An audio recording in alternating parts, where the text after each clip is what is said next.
Está no ar o Daily Fin, seu resumo diário de notícias e negócios de uma forma simples e descomplicada. Meu nome é Gabriel Branco. E eu sou André Hermeto. Nossa missão aqui é trazer 3 assuntos essenciais para o seu dia, com contexto e olhar crítico. Lembrando que no fim tem o nosso giro completo dos mercados, para você conferir o que mais mexeu com o humor dos investidores. Hoje é terça, 16 de dezembro, então já pegue seu café, procure um lugar confortável e fique aqui com a gente. Entre os destaques desse episódio na seção Empresas, recuperação judicial do agro brasileiro bate recorde no terceiro trimestre. Em mundo, El Salvador e XAI fazem parceria para plano de educação em IA. Já no Brasil, blindagem de carros dispara no país e já é o maior mercado do mundo. Isso aí, muita coisa importante para a gente conversar hoje. Então já fica ligado e bora para a primeira notícia.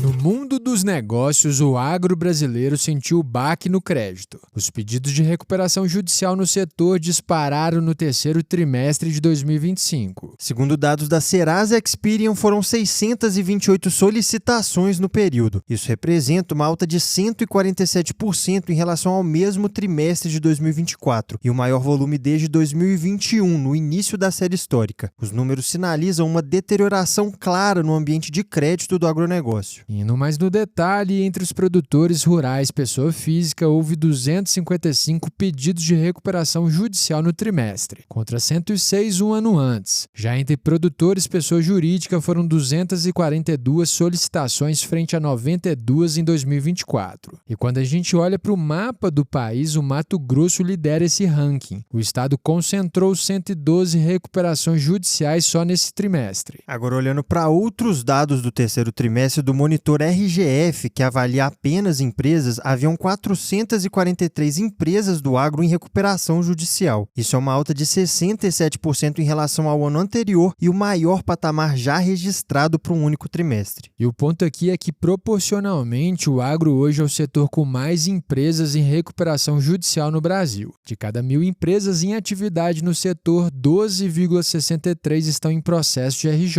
Agora, o que está por trás disso tudo? Mesmo com mais uma safra recorde de grãos e projeções indicando produção elevada em 2025 e 2026, o volume sozinho não está fechando a conta. Entre os motivos estão cotações de grãos em queda, insumos caros e juros altos que comprimiram as margens e desequilibraram o caixa dos produtores. Segundo especialistas, o alívio só deve vir a partir de 2027. Ou seja, produção forte, mas um cenário financeiro cada vez mais apertado para o agro brasileiro. Mas com esse alerta importante, por aqui a gente fecha a nossa sessão de empresas e segue para o noticiário internacional.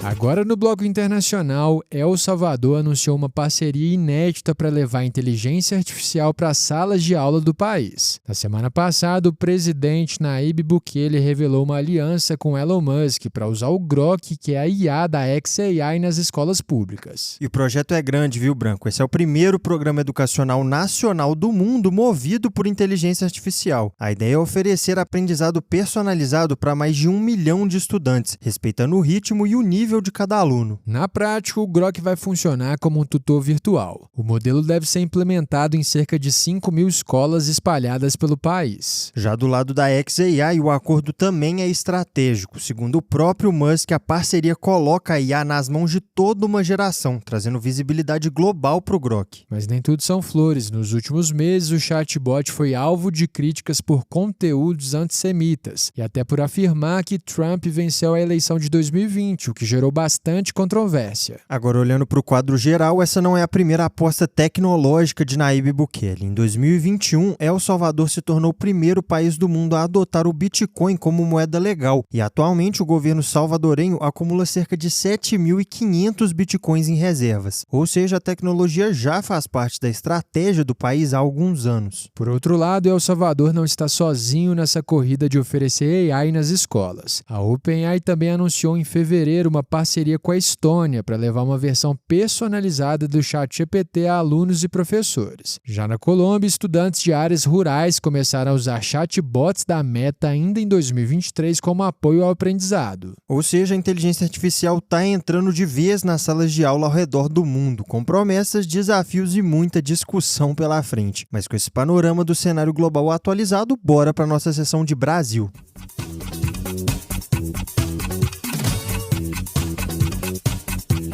Agora no noticiário do Brasil, a blindagem de carros virou praticamente regra nas grandes cidades do país. O Brasil já é o maior produtor de carros blindados do mundo, fabricando 4 vezes mais veículos que o México, que aparece em segundo lugar. Hoje a indústria brasileira movimenta 3,5 bilhões de reais por ano e só em 2024 a fabricação de veículos blindados cresceu 17%. Para você ter uma noção, no total quase 400 mil carros blindados já circulam pelas ruas brasileiras.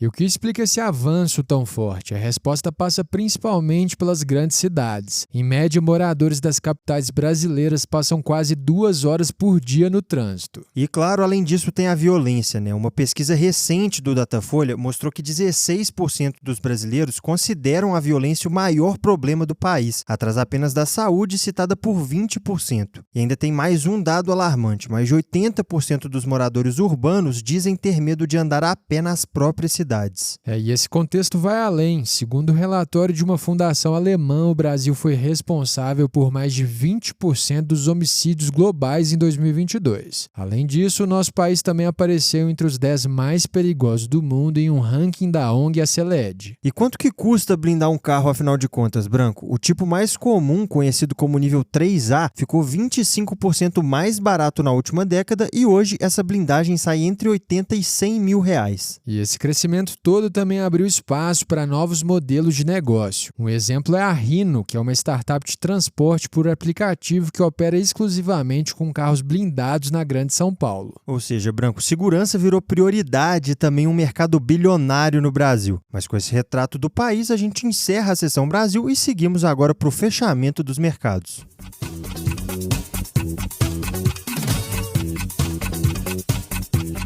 No fechamento dos mercados do Daily Fin, os investidores começaram a semana atentos aos dados econômicos. Aqui no Brasil, o Boletim Focus trouxe uma leitura mais positiva para a inflação. A projeção para 2025 caiu de 4,46% para 4,40%, abaixo do teto da meta do Banco Central, que é de 4,5%. Para 2026, a estimativa também recuou de 4,16% para 4,10%. Já o IBCBR, que é considerada a prévia do PIB, caiu 0,20% em outubro e marcou o segundo mês seguido de queda, enquanto o mercado esperava uma alta de 0,10%. Os dois indicadores foram vistos como fracos pelo mercado, reforçando a tese de cortes de juros mais à frente. Nesse cenário, o Ibovespa subiu 1,07% e fechou aos 162.481 pontos. Entre as ações, destaque para a Redditor, que avançou 4,71% depois de anunciar a distribuição de 8,12 bilhões de reais em proventos. Parte desse valor será pago em 30 de dezembro de 2025. Na ponta negativa, as ações da Azul despencaram 20,75%. O movimento veio após a aprovação do plano de recuperação judicial da companhia nos Estados Unidos, que prevê conversão de dívidas em ações, o que leva à diluição dos acionistas minoritários. Nos Estados Unidos, mesmo com mais um dia de correção nas ações de tecnologia, a Tesla subiu 3,56%. A alta veio depois que Elon Musk confirmou o início dos testes de robotáxis totalmente autônomos em Austin, no Texas. Já os índices fecharam no vermelho. O S&P 500 caiu 0,16%, enquanto o Nasdaq recuou 0,59%. E vale lembrar que hoje, terça-feira, é dia do relatório de empregos dos Estados Unidos, o famoso payroll. Os dados podem ajudar a calibrar as expectativas para os próximos passos do Banco Central americano. Para fechar, o dólar subiu 0,23% e terminou o dia a R$ 5,42. E com isso encerramos essa sessão e terminamos mais um episódio. Se você curtiu o nosso conteúdo de hoje, já segue a gente aí e ativa o sininho para não perder os próximos. E lembrando aqui que essa é a versão em áudio da nossa newsletter. Ela chega todo dia às 6h30 da manhã no seu e-mail e por lá você encontra mais detalhes e outras sessões que não cabem por aqui. O link de inscrição está na descrição desse episódio. E se esse episódio te ajudou, não guarda só para você não. Já compartilha com os amigos e com a galera do trabalho, até porque todo mundo merece ficar bem informado. A gente se vê amanhã no próximo episódio. Valeu, pessoal!